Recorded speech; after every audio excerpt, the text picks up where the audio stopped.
Hi everyone, I'm Kelli Roisman and I'm the chair of the student chapter of the Society of American Archivists here at the SJSU iSchool. SAASC promotes archival interest and creates opportunities for our student members to meet professionals working in the field. The Vault team of Blizzard Entertainment is joining us today to talk about working in the archives at Blizzard. Let me start by introducing Melissa Ward. Melissa is the team's digital archivist and an alumna of the iSchool who graduated in 2018. Also joining her is Nathan Cooper, assistant archivist, and Jessica Taylor, librarian and archivist. Welcome. Hello, everyone. Thank you so much for coming. We are really excited to be able to do this because normally when we do the in-person tours, we can only do like 15 people at a time, and it's like maybe we can only do one a semester. And we've done several tours in the past because Blizzard kind of limits the. Sorry, if you hear cats in the background, I have 3 of them, so they're wandering around, wondering why I'm talking. So Blizzard has a rule to where if we have visitors on campus, there has to be 1 employee for every 5 guests. So we're a tiny team and we don't have a ton of volunteers that can just come and help us on any given day. So we can only ever have 15 people for an in-person tour. So this is great because this just lets anyone come in and ask us questions and learn about what we do. And so we're really happy to do that. So I am I'm an alumni of SJSU. I'll introduce myself later, but that's why, I'm able to do this. So I work for the Vault team, which is our archival team at Blizzard. And just a little bit about our team. So we are a corporate museum, library, and archives that focuses on preserving the assets of Blizzard Entertainment. Now, Blizzard Entertainment is a subsidiary of Activision Blizzard, which is our parent company. But Activision, and we also have King, which is like the maker of Candy Crush, and I think we have like a couple other subsidiaries, but they are all kind of their own entities, and we as Blizzard are, our own entity as well. We also make up the majority of the whole company. Like Blizzard is about 5,000 people, and in total Activision Blizzard is about 8,000, so we are the largest chunk. We also have the most IPs, the most games, the most all that stuff. But we, as the Vault team, focus only on Blizzard stuff. We have a few things that are Activision that we provide, but for the most part, it's just Blizzard. We are part of the Story and Franchise Development Department, which is the department that creates cinematics, artwork, publishes books, stuff like that. That's where the team was founded originally, and so we've always just remained with them because they're an asset-producing team. Which is great because we're so tiny. So that's the umbrella that we fall under. So the archive itself and the team, that was established first in 2006 by Mike Morhaime, who is our original, one of the founders. Most people who, if you're a Blizzard gamer, you know who Mike Morhaime is. He's the former president and CEO of Blizzard. He saw the value in preserving its history. Around that time, he was like, we need to start this. So it's major kudos to Mike for helping start this process up, because a lot of people might know, or archives in corporations is kind of a rarity in itself, but in the video game world, it's almost non-existent except for like the really large companies. So to start something like this, seeing the value of preserving video game history, as video games are kind of a newer media, if you think about media as a whole in the world, this is really important. And so it was great that we had a president that could see that. The museum, we have an on-campus museum, and it was opened in 2007 when the company moved to the Irvine campus, which is where we are now. They started in a couple different locations, but where we are now in Irvine, that's where the museum has always been. And we have a few pictures of that we'll show you later. And the library, we have an on-site library for those who know about it, and it's for employees, and it was opened in 2008. And initially it was just someone's large personal collection. It's just this one guy's large personal collection of books. And then the team who was managing the archive in the museum were just like, hey, why don't we kind of make this official? Let's actually get a collection going. And they hired a real librarian, and that's how that got started. And initially, we think this is funny, our team was called Asset Services, until about 2012 when it was officially changed to the Vault, which we like better. It's a more Blizzard-y kind of fun name versus just we're asset services, which seems kind of serious. So this is who we are. So we are a very tiny team, as I've been saying. We have 4 people and our boss, who's part of the story and franchise development. So we're going to do little intros, and I'm going to read mine. I'm going to do mine, and I'm going to do Dana's, because Dana's the only one who wasn't here. She has a kid, and of course, as we know, if you have a kid during this time right now, there's a lot of things happening with school and everything. So she unfortunately couldn't make it. So for me, I've worked for Blizzard for about 5 years. I started actually at Blizzard as a web engineer. I have about a 10-year career in web programming and engineering, web design, stuff like that. And I have a Bachelor of Art in Digital Media that I got in 2007, and just was all into like web design, web stuff. And later, as I was trying to figure out how I was going to promote, like what was the next step for me, and all my research, I was like library and information science, because all of the web design and web programming was all about organizing information and making it easier for people to find, like on the web. And I loved that so much. I loved the process of it and seeing how I could get like a website to be as helpful as possible to people. So it just almost was a perfect next step to go to information science. And of course, I went down the track of in SJSU at digital curation, digital preservation, all the digital classes I could do, like I took. So you guys probably took a lot of the classes that I did. I actually got my master's I graduated in 2018 spring semester. So, and that's actually when I switched over to doing this full time. So I moved on from working in web stuff to this on the Vault team. And I've been in the role ever since. So I've been in this role for about almost 2.5 years now. And so my skills and interests are like in digital curation, preservation, and particularly video games. And all of my papers were on this, like in how video games are such a strange thing to try to archive.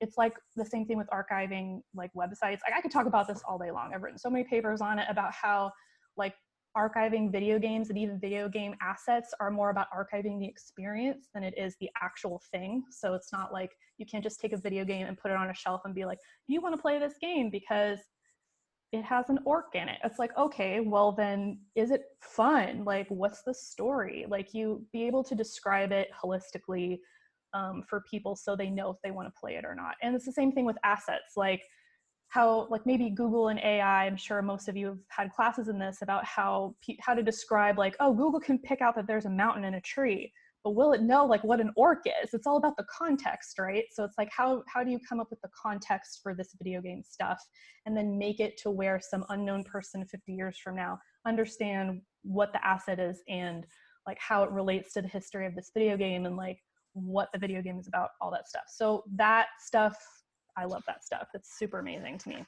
So Dana, our lovely rainbow-haired curator, she just dyed her hair as one of her fun COVID-19 / things. She usually has her hair bright aqua blue, but it's rainbow now for us, so that's great. She is our longest serving member on the team. She has worked at Blizzard for 14 years. She started as a game master.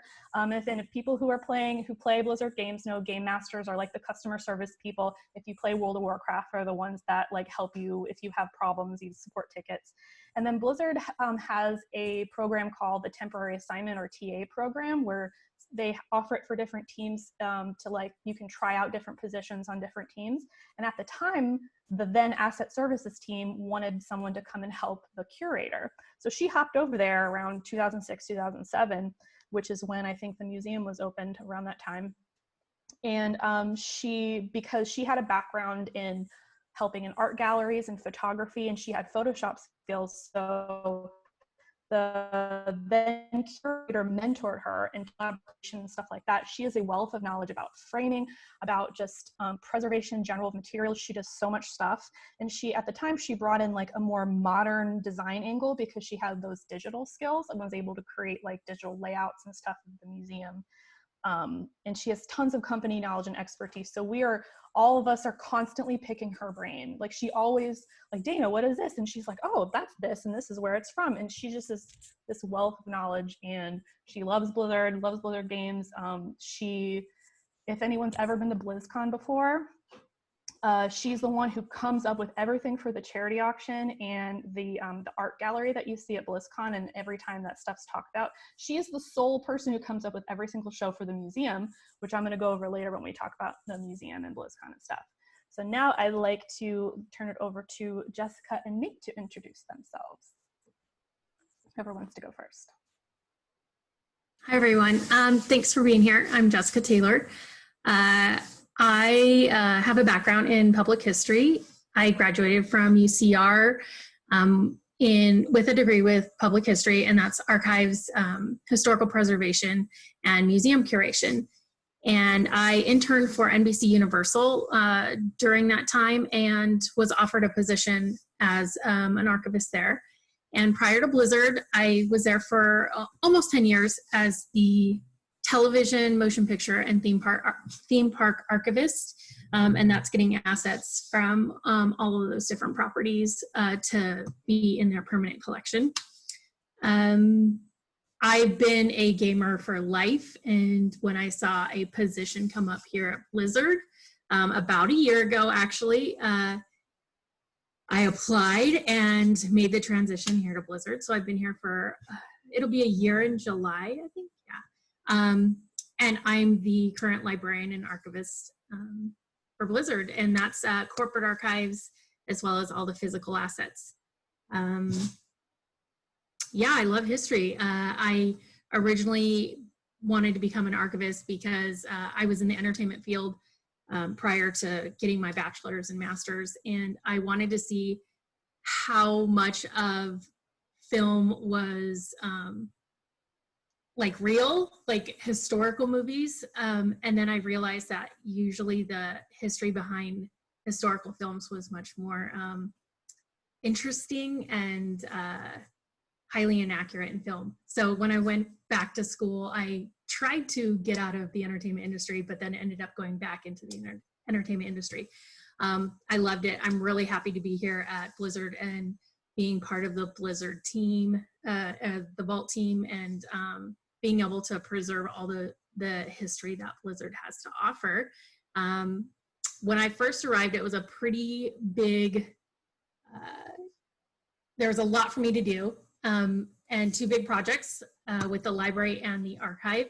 And we were fortunate enough to be able to bring an assistant on to assist with our library inventory project. And that's where Nate comes in. So Nate, why don't you tell everybody about yourself?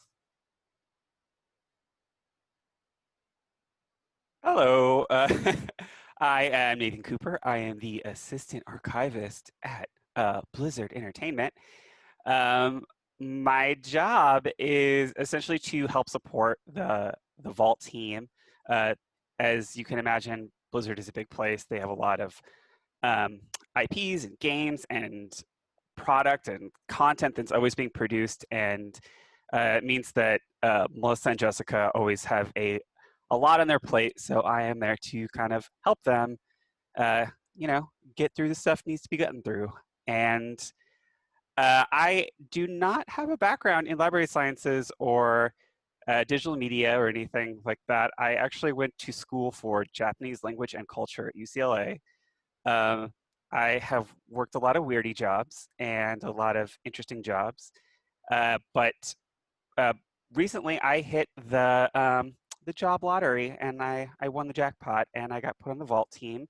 It was initially only for a very short-term assignment, but the job kind of grew, and the longer I was there, the more I learned, more projects I could take on and more things I could help with. So I am now at my 5-month anniversary with Blizzard, and very lucky to be there, and I am learning a lot and loving everything about it. So yeah.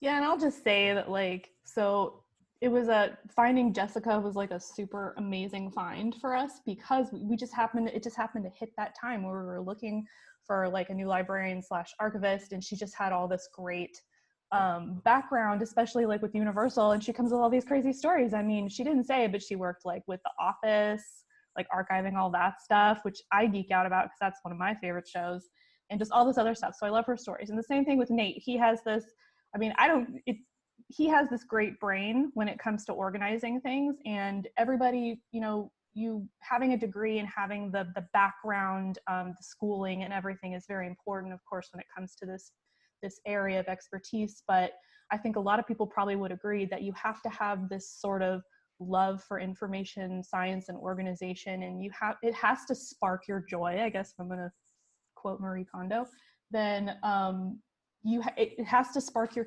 curiosity, and you have to like have that drive. And you know, when we see that, like Dana and I, who've been here for the longest, when we were like hiring Jessica and Nate, we see that in both of them. So we love them very much. I just had to add that. So that is our little tiny team. And we're very close knit. We hate that we can't see each other every day now because we haven't seen our faces in like a month and a half, but we talk every day, and that's great. And we play games together because, of course. Oh yeah, and like they said, like I'm also a super huge fan of Blizzard games. Of course, I played World of Warcraft right when it came out. WoW is obviously my jam. It's my favorite thing to work on. It also has the most digital assets, which I'll get into later. So next slide. So we'll talk a little bit about our museum and exhibits. So the picture of the blue walls with Hearthstone is our current installation on campus. It's our 5-year Hearthstone anniversary museum exhibit that Dana set up. It has a massive amount of assets, as you can see, like, because of course, if anyone knows anything about Hearthstone, there's like 18 expansions at this, I don't know how many, like a million billion expansions. And so with that comes tons of artwork. And so when she put this together, it took her a long time. And of course, it's all about arranging the artwork, getting it framed. She prints out most of this stuff herself. We have a huge printer in our office, and then goes and gets it framed. And she comes up with all this stuff, and she's great. The other thing that she does is this bottom picture is an exhibit right outside of our library hallway. And it's a bunch of sketches from the artwork from the Book of Adria, which is one of the books about Diablo, like an art/history book about Diablo that we recently published a couple years ago, I think. So she normally does these kind of pop-up exhibits around wherever there's space in one of our buildings. She also assists the teams with installing different things around campus, because Blizzard people, we love like our game related stuff, our swag. Of course, that has to kind of be everywhere. It has to be big and colorful. So a few more facts about the museum. So I mentioned before, it opened in 2007. She rotates the shows about every 9 months. She wants to get it kind of, you know, more every, she told me she wants to get it to where she does like a couple of shows a year. But she's an army of one, and she also does a lot of things for BlizzCon. So she can't often switch these shows out. So like I said, the current museum show celebrates Hearthstone's 5-year anniversary. She also, along with Jessica, curates our 13 full-size statues that we have on campus. If you've been to BlizzCon or you like Google BlizzCon or anything, you can see these big statues. We bring them to BlizzCon. It's super fun to try to manage like the movement of these really kind of delicate statues that go from sitting on campus all year all the way to BlizzCon and back. We have like special people, a special company that helps us with this. But we also have to make sure that the statues stay clean, not full of spiders, stuff like that. So there are a lot of them. This includes things like, you know, the statues from our characters of the game, also the motorcycles. If you've remembered the motorcycles that we were on, like, I think it was American Choppers. I think it was like the reality show that creates crazy motorcycles. We did that show like 5 or 6 years ago. So we still have the choppers. They don't run. They don't have any gas in them, but they sit around on campus, and it's cool to see them. What else? So the last year's charity auction. So every year we do a charity auction in an art gallery. The charity auction always raises money that goes directly to the Children's Hospital of Orange County, or CHOC. And every year Dana just outdoes herself. So we hit $92,000 for CHOC last year, which is like a record for us. Every single year it gets higher. And in the charity auction, we have things like, and she spends all year curating this stuff. She does like prints that she gets whole departments to sign, like special edition. All this stuff is super unique, one-of-a-kind stuff that we get about 30 things on eBay, and then they all go for however much people want to bid on them, and all that money goes straight to CHOC. So it's really awesome that she does that. And here's a couple other things about like the museum and exhibits that we have. So up at starting at the top left, that this was actually an exhibit. I'm not really sure how much Dana helped with this. I don't think she really helped with this one, but I point this one out because the big gore howl, that's the big axe, we have that back on campus in one of our lobbies because the WoW team loved it so much, because this was a promotion for Warlords of Draenor, I think, that this is actually in Times Square, that they did for a couple of days. They left this, you know, axe sitting in this taxi, like as a promotion for the game. And it was supposed to be temporary. It was just supposed to be destroyed, whatever. But the WoW team was like, no, we want gore howls. So they had to build a base for it. And if you ever get to come to campus, you'll get to see it. It's right next to our museums. It's as tall as the building, really. And it's like sitting in there. Bottom left, that's our big bronze orc statue that's out in front of the main building on campus. It's the sort of main, everyone knows it's the orc. I like to tell people who come for a tour that this particular statue isn't of any orc in particular. It's just an orc on a wolf. A lot of people think it's one of our named heroes, but it's not. It's just an orc, but it's a cool orc, and we love him, and he's great. And then the picture on the right is our newest statue, and they just keep getting more and more amazing. This is Lilith from Diablo 4. She was unveiled last year.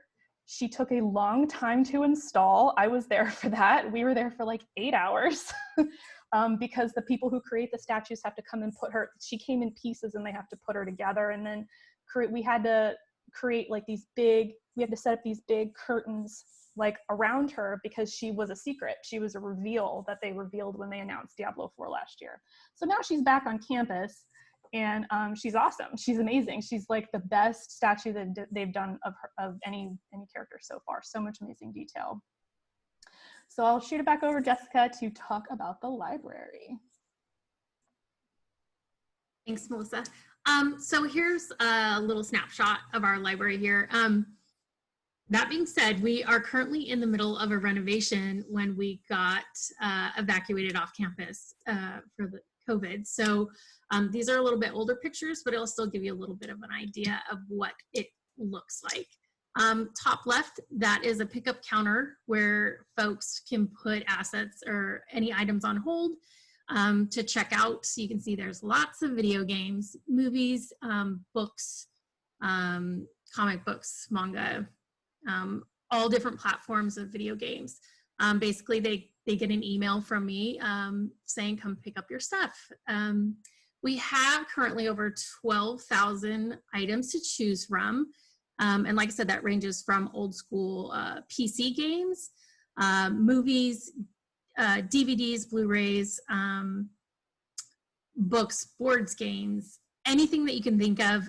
And I curate it pretty much for our employees. So it's the stuff that we'd want to play, the stuff that the users want to use. So it's very much a Blizzard library. So you're not going to see like your traditional stuff. We don't have magazines or newspapers, but we do have every D&D handbook since the first transition or first printing of it.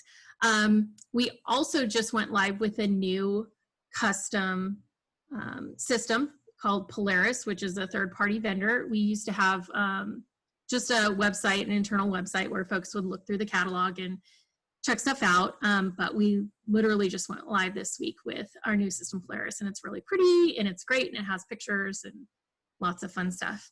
The library is used for quite often throughout the year for internal and external filmings, weekly D&D games, and meetups. We have a writers group that meets up every Wednesday of the month during lunchtime. We have board game groups. You can see our game table right there on the bottom left side. It opens up so you can leave your games in there. You can book the table with friends to do games. We're open 24/7. So and that's aisles of all of our PC games that people like to go down nostalgia aisle to go see what their first game was. We've kind of relocated the stuff in our transition, but that's a little picture of it. And then down at the bottom, oh, there was Ripley. Ripley's my little pup. And she's wearing her library vest, and I bring her to work, and she's a little bossy brat. But she's awesome. She is. She's a sweetheart. But yeah, so dog friendly, so she gets to hang out in the library. These are some of the new renovations we're working on. I'm a huge crafter, and Blizzard loves to give us opportunities to show, embrace our inner geek. So I have been working on these little signs. They're like banners that I'm going to be putting up on the ends of our end caps of our library stacks. So you can see like oversized and nonfiction, and I hand dyed them, tea dyed them, and have been painting them up. And we're going to be hanging those up when we get to go back to campus, and we have a new pickup shelf for our stuff. But you can see up top, we have the old PC game boxes, so people can go look at the boxes themselves. But everything that we have on site is available to be checked out, and it's very traditional. 1 week for movies, 2 weeks for games, 3 weeks for books. So anything that we have on site can be checked out for any Blizzard employee. And that's the library. For the physical archive, the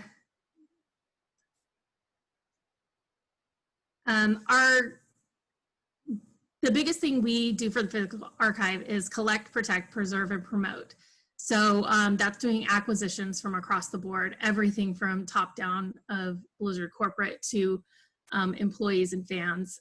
You can see these pictures are some of the things that are in the physical archive. And the reason why it's a physical archive is because it's anything 3D. So something that would go in a box, not the digital stuff. But that does include little statues. That's a 3D statues, artwork, walk around cosplay costumes.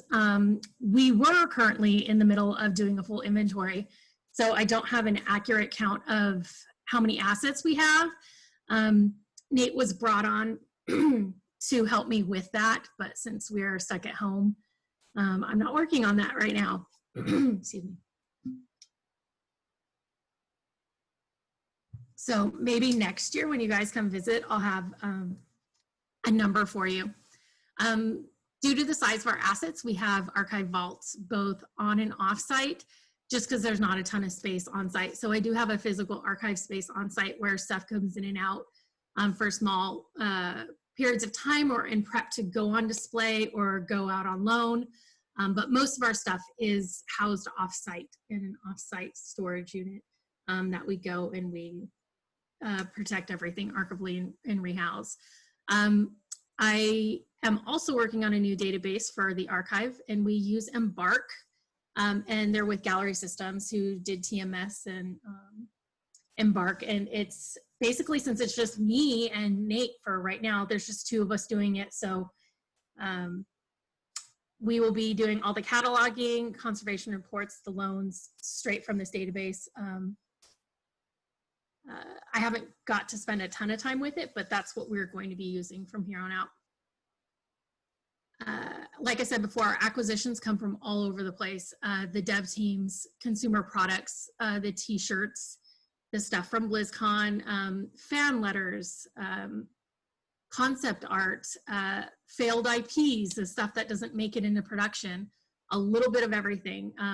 We want to make sure that we collect all that stuff because you never know when it's going to come back. Or like the, classic WoW. We have the classic WoW server and server blades in the archive, and who knew that that was going to come back.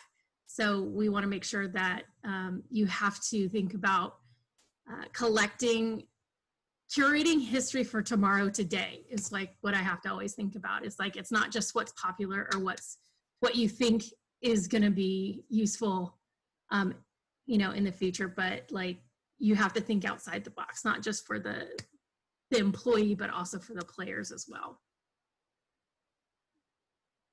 Here's a couple more pictures of the actual archive where we have this stuff in the asset-free boxes with their barcodes. There's some, the 15-year, I think it's at 15 years you get a employee helm, or no, it's 20 years, 20 years. 20, yeah. Yeah. they give employee gifts when you hit your 20-year mark, and that helm is what you get at 20 years. So we have the original prototype in the archive. I believe those are a couple of things that went on auction that were being shipped out to the winner of the auction for the Arthas statue up in the top left corner. And then the bottom left corner is the display we did for this year's BlizzCon, or last year's BlizzCon, in the arcade. And we had 5 different display cases of all archival assets that nobody's ever seen, and we just brought them out of the vault to showcase. So we do internal and external exhibits and loans for both internally and externally. But yeah, I'm hoping to be able to flesh out our assets next year once I get back into the archive.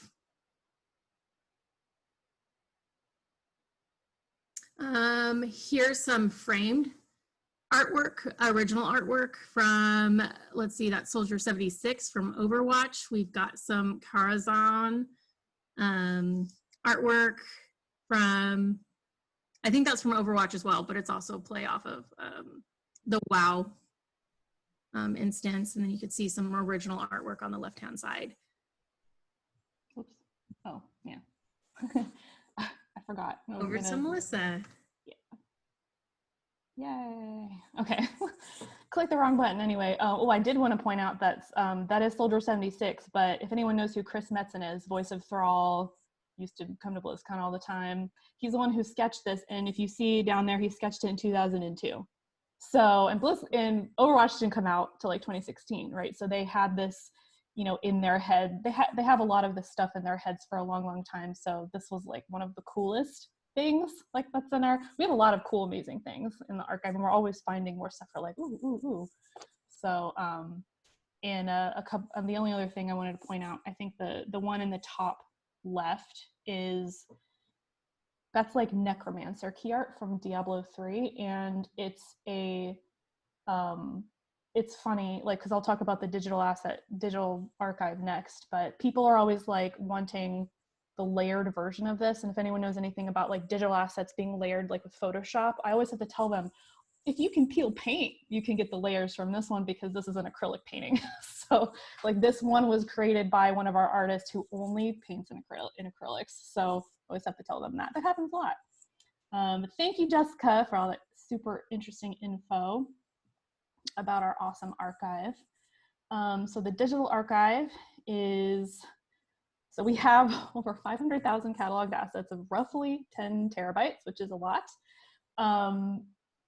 These are a couple of examples of a few different things. I tried to find examples of a bunch of the random stuff we have in there. We have everything from box art, of course, logos.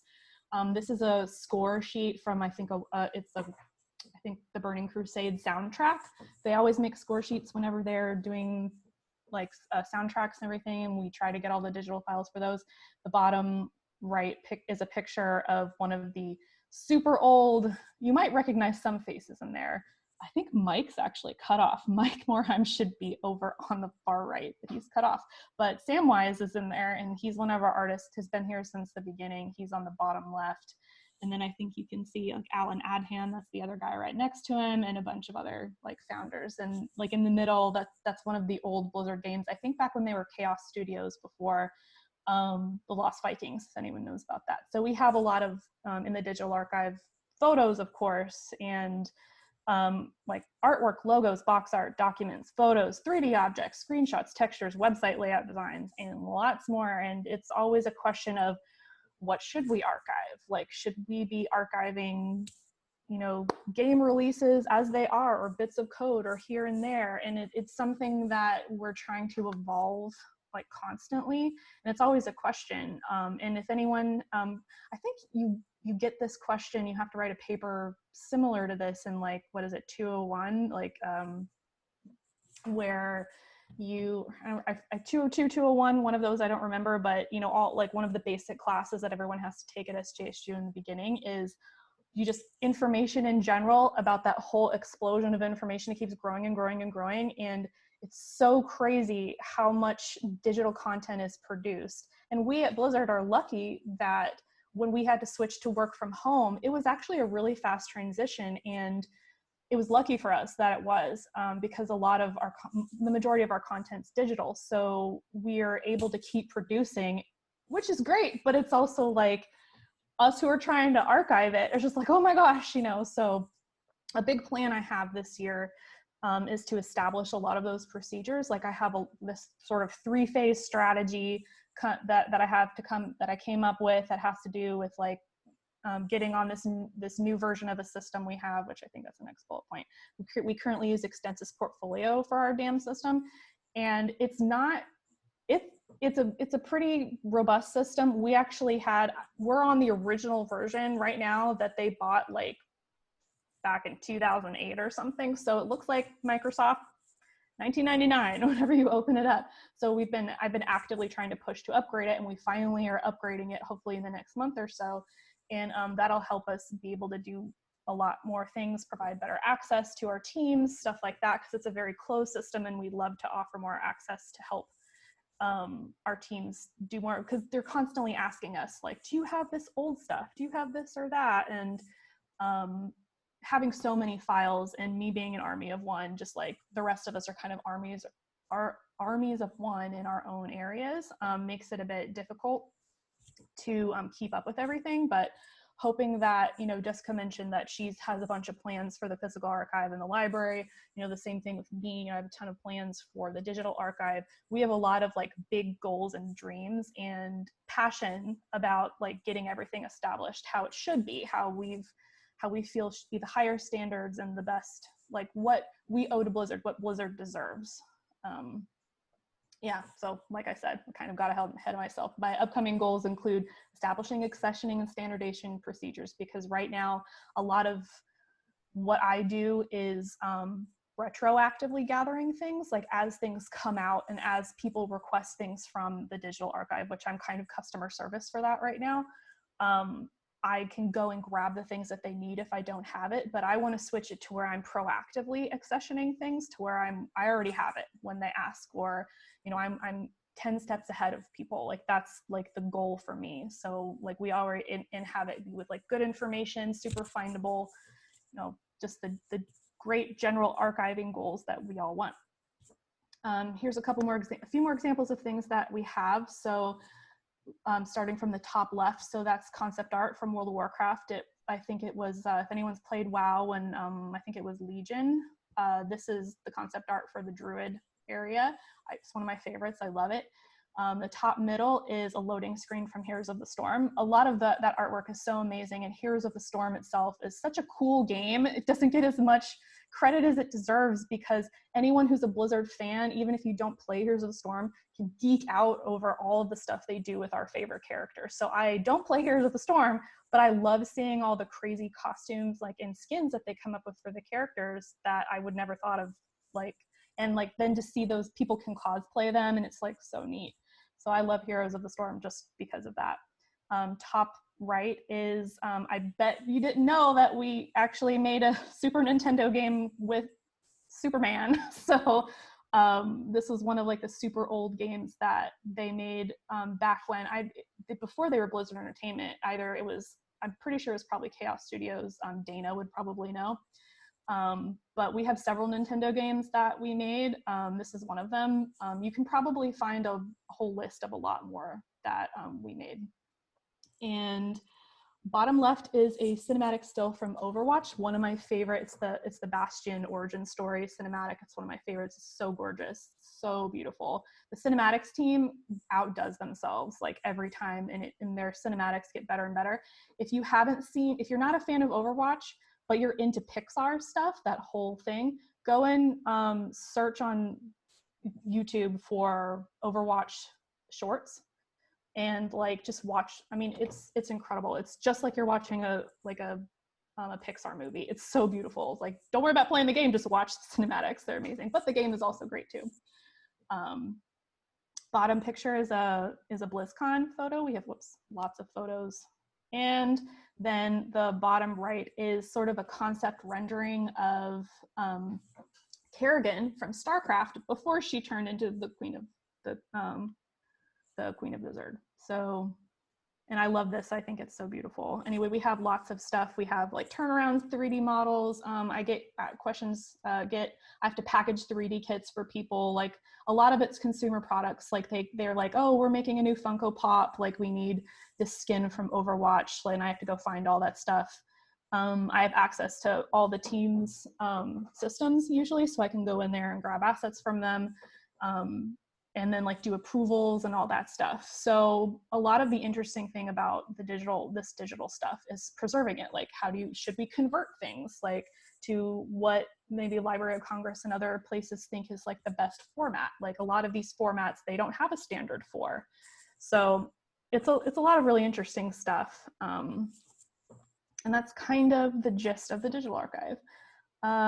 The next thing we had was just Q&A. We wanted to try to leave as much time as possible for the Q&A, just because we figured you guys had a lot of questions. So I think the way that Kelly wants to do it is type in the chat, or I'll let Kelly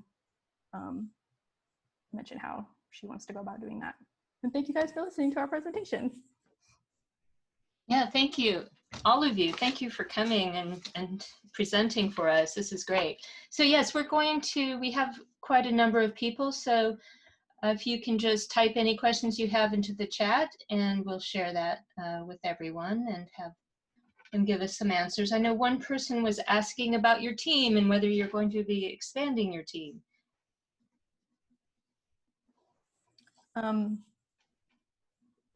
Did my video's working? Yeah, I think. Yeah, it is. Okay. I guess we can popcorn our answers. So feel free to interrupt me, Jessica and Nate, if you want. So currently, we would always love to expand our team. I think if it were up to us, we would have this massive, gigantic, amazing team full of 1 million billion archivists, and we would be like a buzzing beehive constantly. That would be our wish list. But of course, like being an entertainment like company, our main challenge is advocacy. And while it's easy to promote like what we do to other people, and people see the importance of it, they're like, oh yeah, totally, we need to save the history. It's hard to convince people enough to give us money for it. So, and that's what we need to be able to grow. So a lot of our efforts in the last year or two have been to prove that we deserve more help, which is how we got Nate, which is great. Which is how we were able to do that. So we're hoping to like keep doing that so we can, so we personally would love to expand. It's just, if we're given that ability to, then totally. Yeah, I think a lot of archives fall into the same trap, especially corporate archives, since we're not a profit center, we're a cost center. So we always have to justify that line item on someone's spreadsheet of, how much it costs for us to stay open for that year. So looking at what services we offer and what that translate into cost savings is basically how we keep this department open. So I think most companies are like, yeah, we want to preserve history and we want to reuse assets and that kind of stuff. But to get more money, it doesn't matter how big the company is. I want to say like maybe Coca-Cola and Disney are probably the only folks that I think have like the largest archive teams out there, corporate anyway. And then there's, but I think most archives struggle with that same thing of having, just those lone rangers, a very small team to do the most work they can do with the least amount of, power behind it. Manpower anyway, women power. I see that we have, So about the museum and the library, you can sign up for a tour of the campus, but you can't just show up to Blizzard and see the museum or library. But once you are on campus on a tour, then they are open to everyone that's there, and you can come visit either of them, which you definitely should. You should come say hi. And if we aren't doing a tour, they do a general tour once a month, or I don't know how. It's once a month. Yeah, Jessica would know because they come to the library. But it's a lottery. I know it's a lottery. You have to, you can go to blizzard.com and type in like tours, and perhaps you'll get on that lottery thing. It might be a better option. I mean, not right now, the campus is closed obviously, but when it opens back up, I mean, we would love to keep trying to do physical tours. We can only maybe do one, maybe two. I don't want to say two because usually I just do one a semester. So maybe 2 to 3 a year. And again, I can only take 15 people. So you could try your luck with the general tour as well, and get a tour, and just say when you see Jessica in the library or whoever's there, just be like, hey, I was in that one thing. We have a lot of interesting questions, and I think instead of reading them out, Yeah. If you guys can just go directly from the chat, because I see they're kind of long, and for us to read them out. Okay. I can quickly answer the digital courses at SJSU. So for that, digital curation, I think that was one of my favorites, absolute favorites, with Alice Scott. She's great. I love her. That was a good one. And actually, I would suggest one of the ones that maybe not so much for digital stuff, though there was a little bit, but managing photographic collections with Gleason, I think. That was like my favorite class, totally favorite class. I learned so much in that class, and she is so passionate. I highly recommend that one. I could probably, you're welcome to ping me on LinkedIn or email me if you want to know more. I could probably think of more. I know Danielle, and like Danielle is like one of the other people here. She came to one of the tours, and we've had chats about this. So you're welcome to ask me anytime for my recommendations on more classes. I can do the question about the loans, incoming and outgoing loans. Most of our loans are internal, and that's going to be teams or incubation teams for games that aren't necessarily in development yet, for old content. So like with Warcraft 3, they came to the vault asking like, what assets do we have from there? And basically I'll get everything that I have, and then give them that content, and then, you know, keep in touch with them to see how long they need it for, make sure that it doesn't leave site, you know, have them sign a loan form just so that they don't, you know, lose anything, because if it's gone, it's gone. As for externally, we do have a statue of Thrall at the Computer History Museum up north. And we don't do a ton of external loans like that, like physical archive loans, but it does happen. Because most of our assets are one of a kind and very different than what people are used to getting, I feel like there's not a ton of external requests happening. I know we were working with the Charles Schultz Museum right before this all happened, so I don't know if that's happening anymore, but Dana, our curator, was working with them to get them some digital assets from the archive so that they could do that. But most of our stuff is internal, but we're always happy to see if anything makes sense for an external loan. I just want to piggyback a little bit on that. As someone that as someone that is new to this field, and you know, every day I'm learning something. A lot of the assets, the physical assets at Blizzard, are these highly detailed, one-of-a-kind pieces of art that I think they're so unique and so special, and they need special care and special attention and special means of preservation. So anytime they go anywhere, there's always this risk of them being damaged, and they do get damaged, and just the maintenance process that goes into keeping them from disintegrating and being lost forever is intense. So I imagine loaning a lot of the pieces is almost impossible without, you know, accepting some kind of loss or damage to the item. So it is kind of interesting just how intricate and, you know, special these pieces are. So another reason to sign up for the tour and maybe come see some of them. Yeah, come visit us. I can do the two after that one. So emulation for digital preservation. I would do this if we were responsible for archiving the game code. Currently, we're not. We have like a mastering lab that has a lot of that's like a different department from us that does a lot of archiving of like the golden master discs, which are like the final 100% boom, that's the game. But that's something that I'll probably be talking with a lot of the teams about when I meet with them to try to start up an actual accessioning process with them for digital stuff, is like how much of the game builds do you all like, because a lot of the teams do this on their own currently, which is crazy. Like we should probably have standardization for this. So, but yeah, emulation is probably something that we'll need to do, especially for like the super, super, super old games, like the Nintendo games and things like that. Good question. For internships, we do offer internships, but currently our team hasn't had an intern in several years because there has to be an open position. In order to have an intern on your team, you have to have an open position that they could potentially be hired for afterward.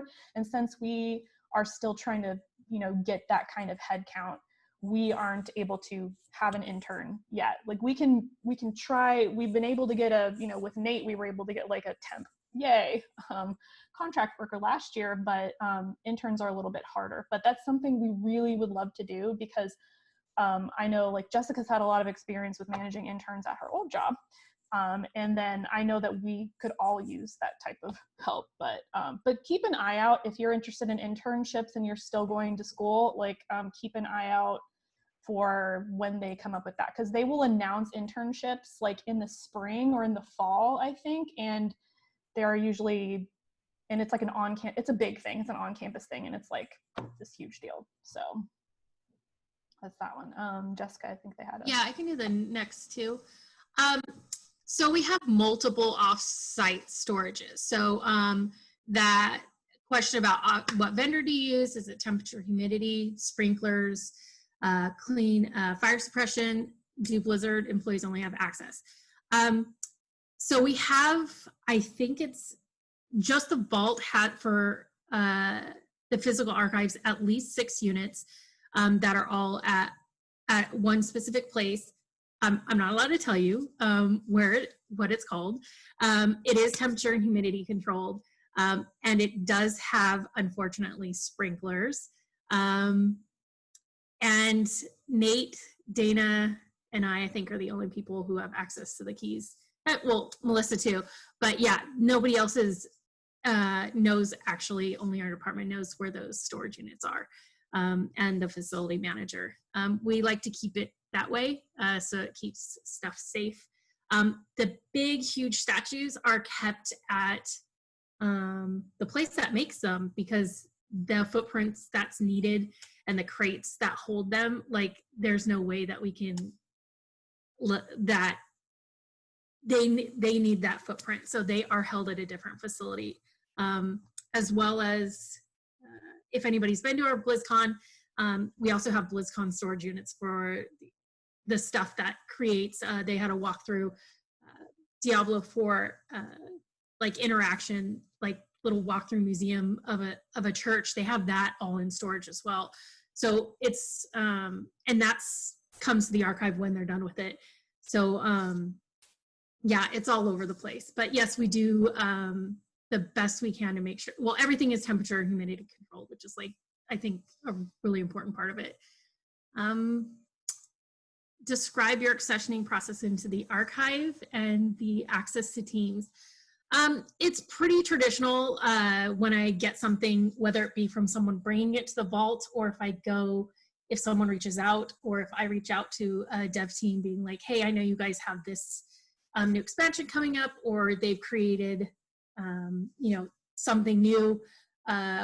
It's basically email or a Slack and going to the art department managers, and being like, hey, do you have something you want to put in the archive? And I do an accession record of, who we're getting it from, what kind of condition it's in, if there's any creator or, any provenance I can get, I'll put it on the accession record, and then it'll be cataloged with it. But yeah, there is an already built-in trust that like they know that we exist and that we're there to take care of it. And if they ever need it in the future, that they can come back and request it. They pretty much everybody knows that like if they want their legacy, they're going to give it to the archive, or else, you know, if we don't get it, then we don't get it. But most of the teams like are pretty generous, and that's everything from consumer products, so the t-shirts or the statues, the tiny statues, or the backpacks, that kind of stuff, the Murloc plushies. We could get access to anything, anything at any time, basically.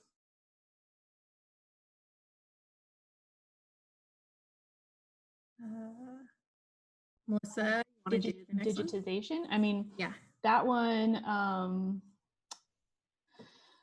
So, I mean, it could probably also be partly you, Jessica, too, because if it's digitizing like physical stuff like sketches, we do a lot of scanning, or we have in the past. We scan as much as possible. We take pictures of a lot of the 3D assets, and then so we do all that. Like, we're responsible for pretty much everything when it comes to preserving, curation, everything, like all that stuff. We don't outsource anything like that to anybody else.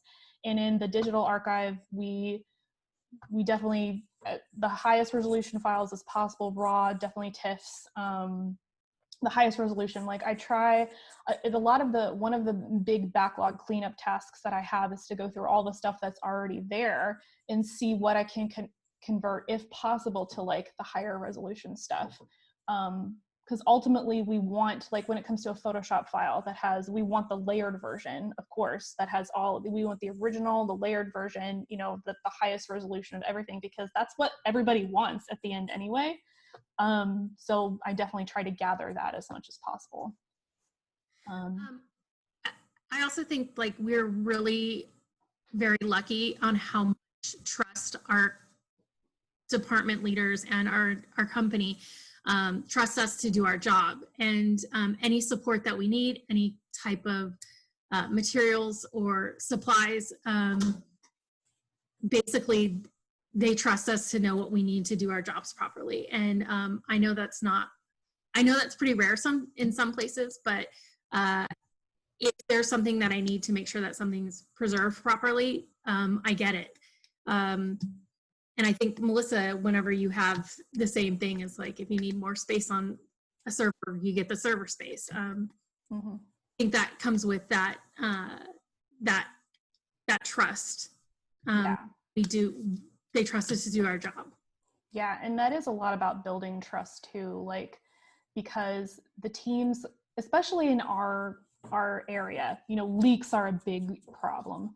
So we have to build that and be like, listen, you know, we have trusted repositories, like you can trust us with, especially digital assets too, because that's always like, I've formulated good enough relationships with a lot of the dev teams that they will a lot of times give me key art that's unreleased and other items that are unreleased, where I kind of gatekeep that for them. And they tell me these people can have access to it. And I'm like, cool. And I make notes of that. And that's really cool. And it helps. And as we're going to be developing a lot of our processes, hopefully this year, next year, having those relationships established will help us move forward with that, which is great. So it's good to have that buy-in before.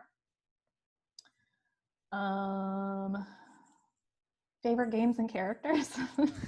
Wow, that's my favorite.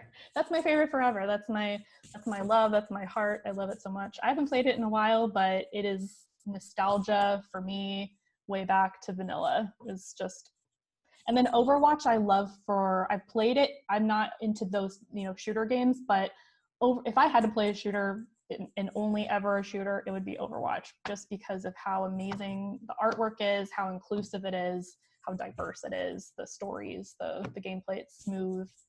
My favorite characters, Thrall. Warcraft 3. I love that game. Sylvanas, although I feel weird saying Sylvanas at this point. Probably Pre-genocidal Sylvanas. Yeah, before she became the war chief. How dare you? Yeah. How very dare you. So, you guys. I would have to say World of Warcraft as well, because I put years into that, and it actually got me through grad school, being able to do raids during the Lich King expansion. And I'm still Team Sylvanas. Yeah. I have faith that it'll turn around. But I just recently started playing Overwatch because of a departmental tournament. And that Nate and I are in. And I played it like at launch, maybe 4 games. I'm not a first-person shooter at all. But they've turned me into a pretty great Orisa tank. They're pretty good. I'm true. the president of the cheer club, and they're amazing. They're great. I've fallen in love with it, and that's another great thing about our company is like they encourage like so much like team building, unity, video game tournaments. Yeah, not just ours either. Like play other games. They brought a Bring Your Switch to Work Day, and we all played the Switch out in the courtyard. One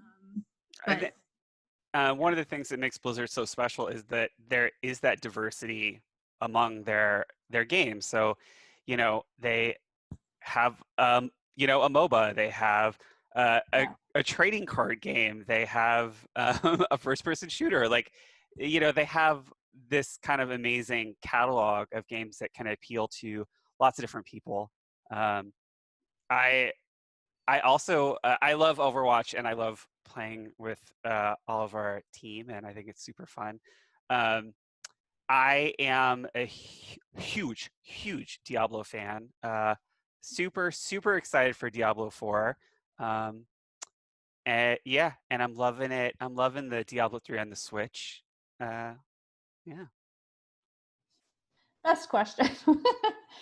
Another internship volunteering. So definitely just keep an eye on stuff. You can always reach out to us, to me, if you're interested into our whole team, if you want. Totally fine with that if you need to.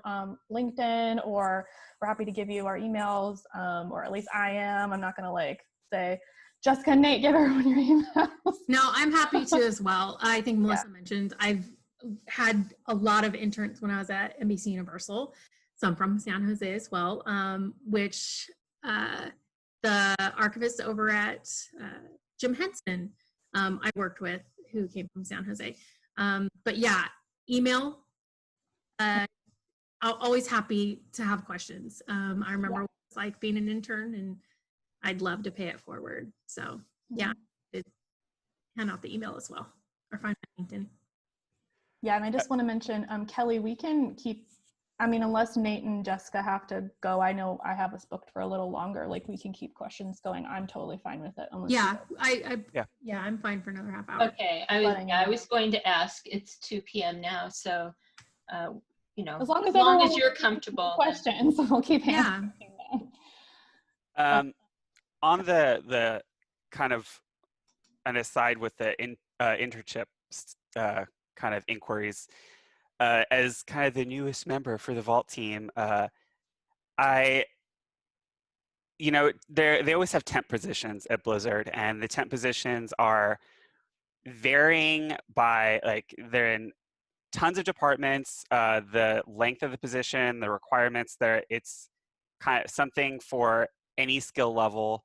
They're always available on the website, and I would definitely, you know, if you're looking for a job at Blizzard, I would definitely check out the job boards all the time. And again, you know, when I started at Blizzard, it was for a temp position that was supposed to last 3 weeks, and you never know what can come from any of those, and you just have to keep your eyes open, keep applying, and just kind of do the best that you can when given the opportunity. And I was just talking to Nate about this earlier this week. No matter what you're asked to do, it's a resume builder. If it's something that you're not interested in or something that you've never done before, be open to those things, because you never know where that will take you to your next job, or, you know, another project, that kind of experience, or, you know, don't be shy on trying new things, because yeah, you never know if it's going to be part of. I never thought like being an archivist for NBC Universal was gonna. I was like, I guess if I leave LA, I'm gonna like translate that until, you know, this came up, and I, you know, but yeah, you never know. Yeah, and I think we were talking about this before I think Nate and I were talking about a little bit this morning or yesterday, because I love to tell the story of when I first applied for Blizzard. It was for, if you remember when I mentioned, when I introed myself, it was for web engineering, and I actually applied for 2. Just muted myself because I was a huge Blizzard fan. Like, it was starry-eyed, like, oh my god, I'm never going to get a job at Blizzard, da da da da. And then the 2 jobs I applied for were web engineering, and I got both and I lived on the East Coast at the time, and I got both were phone calls. And the first one, I bombed that one terribly because it was all 100% technical based. I could barely answer that. 1, I was super nervous, and 2, I think it was for a skill level that was higher than mine at the time, that they were looking for someone that was more skilled in some certain coding, like programming languages, than I was at the time.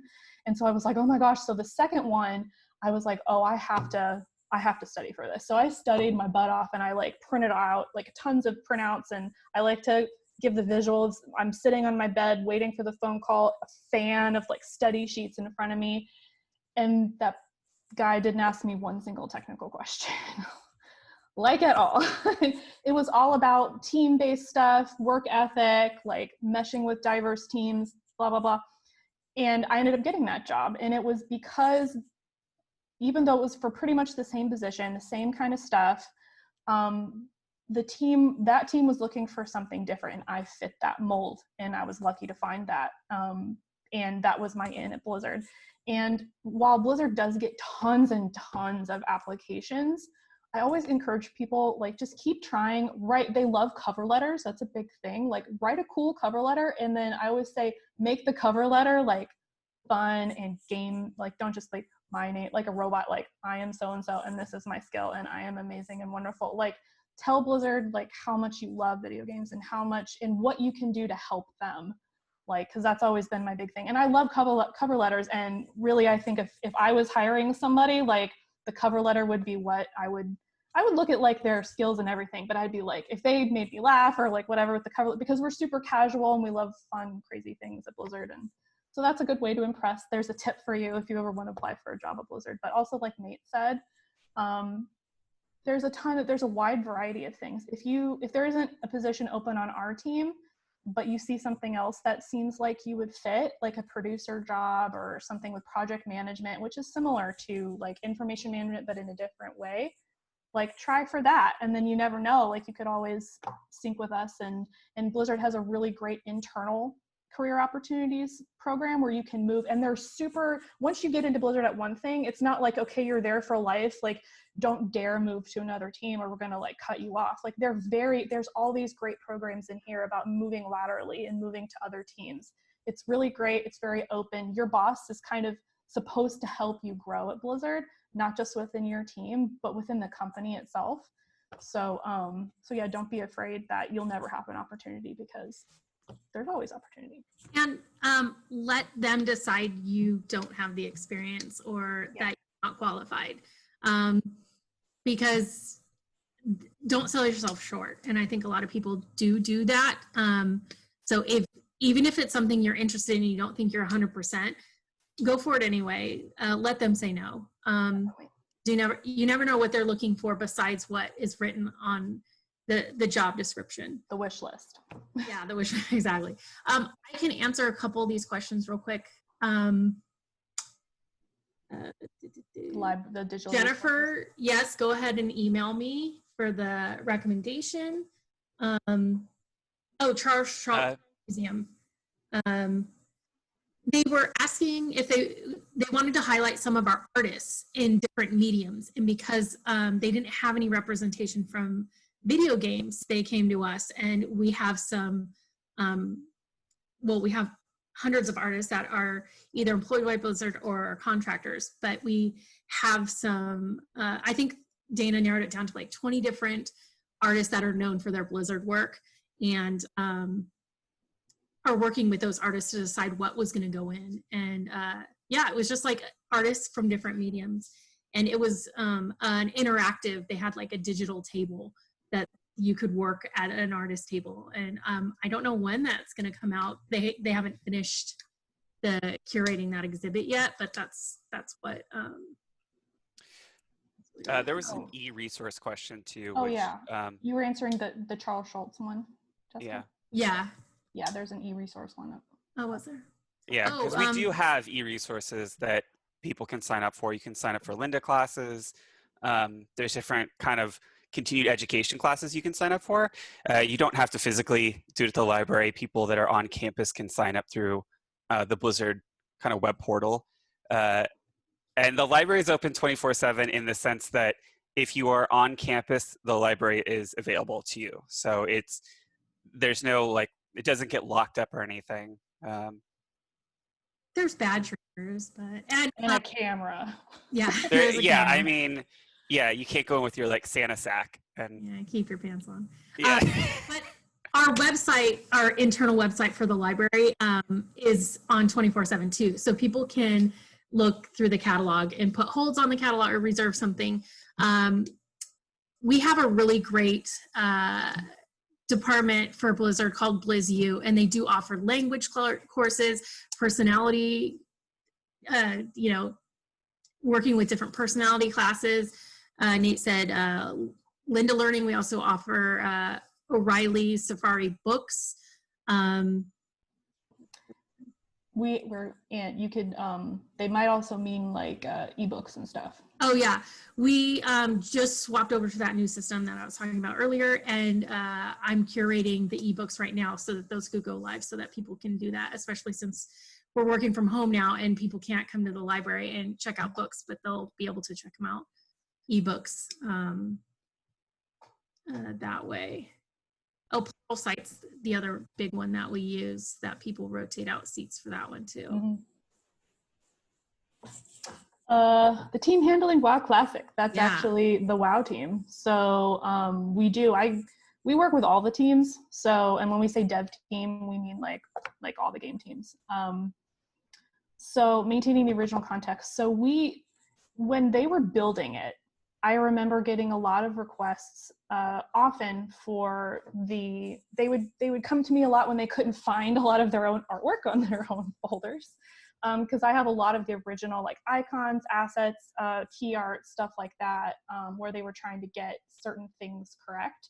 When it comes to the old build, like the old build of WoW Classic, and since we don't archive builds currently, which is going to be a thing that I say, hey, wouldn't it have been cool if, they were lucky they actually, like I said before, archived their own build, so they had all of that. But when it comes to all of the other digital resources, I did help with them.